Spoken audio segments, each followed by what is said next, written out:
नमस्कार मेरे प्यारे बच्चों, मैं Rupesh sir Sukhdev coaching centre Sitamarhi से आपका स्वागत करता हूं। मेरे प्यारे बच्चों, मैं पिछले वीडियो में आप लोगों को घोष और अघोष पढ़ाया था। इस वीडियो में मैं आप लोगों के लिए अल्प प्राण और महाप्राण लेकर आया। मेरे प्यारे बच्चों, हर एग्जाम में हिंदी विषय में से हिंदी के व्याकरण में अल्प प्राण और महाप्राण से बहुत क्वेश्चन पूछा जाता है। इसीलिए मैं आप लोगों के लिए बीच अल्प प्राण और महाप्राण को लेके आया हूं। तो देखिए, प्राणत्व के आधार पे वर्णों को दो रूप में वर्गीकृत किया गया है। किसके आधार पे? प्राणत्व के आधार पे वर्णों को कितने रूप में वर्गीकृत किया गया आपसे पूछेगा तो दो रूप में, एक है अल्प प्राण और दूसरा है महाप्राण। अब हम लोग बात करेंगे अल्प प्राण की। तो अल्प प्राण क्या होता है? जिन ध्वनियों के उच्चारण में मुख से कम ध्वनि निकले। देखिए यहाँ पे है कम ध्वनि। जैसे हम किसी चीज का उच्चारण कर रहे हैं, किसी ध्वनि का, तो उन ध्वनियों के उच्चारण में मुख से अगर कम ध्वनि निकलेगा तो वह अल्प प्राण कहलाएगा। नाम है अल्प प्राण। अल्प प्राण होता है कम, यानी कम ध्वनि निकलेगा तो वह अल्प प्राण कहलाता है। जिन ध्वनियों के उच्चारण में मुख से कम ध्वनि निकले वह क्या कहलाएगा? अल्प प्राण कहलाता है। अब देखिए, इसका ट्रिक है प्रत्येक वर्ग का पहला, तीसरा, पांचवा वर्ग तथा पहला, तीसरा, पांचवा वर्ग तथा सभी स्वर वर्ग एवं अंतस्थ व्यंजन क्या होता है? अल्प प्राण होता है। क्या होता है? अल्प प्राण होता है। अब हम लोग बात करेंगे कि पहला वर्ण की बात हम लोग करेंगे तो पहला वर्ण में देखिए आता है हमारा क, च, ट, त, प।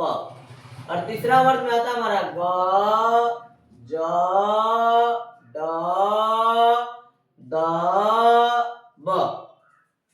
अब पांचवा वर्ण में आता है हमारा य, अंग, य, न, म। और सभी स्वर वर्ण, तो सभी स्वर वर्ण की बात कर रहे हैं अ, आ, ई, उ, री, ए, ऐ, ओ, औ। ये और अंतस्थ व्यंजन य, र, ल, व, ये चार होते हैं। ये सब के सब हमारा क्या कहलाएगा? अल्प प्राण कहलाएगा। क्या कहलाएगा? अल्प प्राण कहलाएगा। तो हम लोग याद रखेंगे, इसी वर्ग का पहला, तीसरा और पांचवा वर्ण तथा सभी स्वर वर्ण और अंतस्थ व्यंजन क्या कहलाता है? अल्प प्राण कहलाता है। अब हम लोग महाप्राण को समझेंगे। महाप्राण नाम है महाप्राण। जिन ध्वनियों के उच्चारण में मुख से अधिक ध्वनि निकले उसे हम लोग क्या कहते हैं? महाप्राण कहते हैं। अब महाप्राण को समझना है तो देखिए ध्यान से, कह रहा है प्रत्येक वर्ग का दूसरा वर्ण और चौथा वर्ण और अ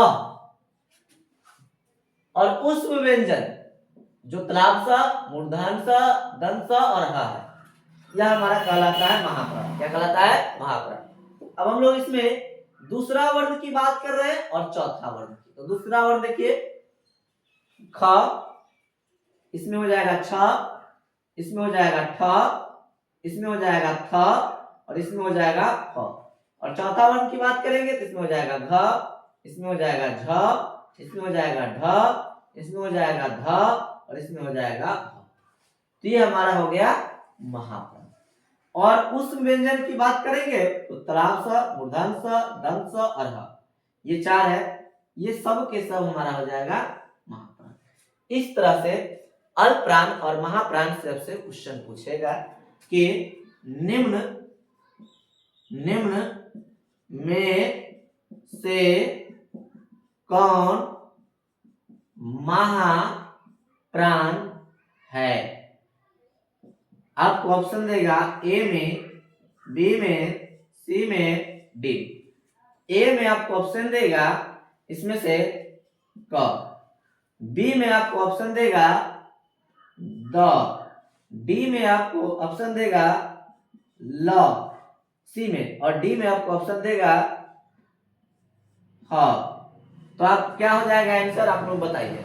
तो देखिए क और द ये पहला वर्ण है और ये तवर्ग का तीसरा वर्ण है। ये कवर्ग का पहला वर्ण है, ये तवर्ग का तीसरा वर्ण है। और ये य र ल व, तो ल जो है अंतस्थ व्यंजन है। तो देखिए यहाँ पे पहला वर्ण, तीसरा वर्ण और अंतस्थ व्यंजन, ये हमारा हो गया, क्या हो गया, अल्पप्राण। इसीलिए हमारा यहाँ पे और ह उस व्यंजन में आता है जो किसमें है, महाप्राण में, इसीलिए हमारा ऑप्शन नंबर डी सही हो जाएगा। तो इसी तरह से आपसे आपके बोर्ड एग्जाम में क्वेश्चन पूछा जाएगा अल्पप्राण और महाप्राण से। तो इसको हमें उम्मीद है कि समझ में आ गया होगा।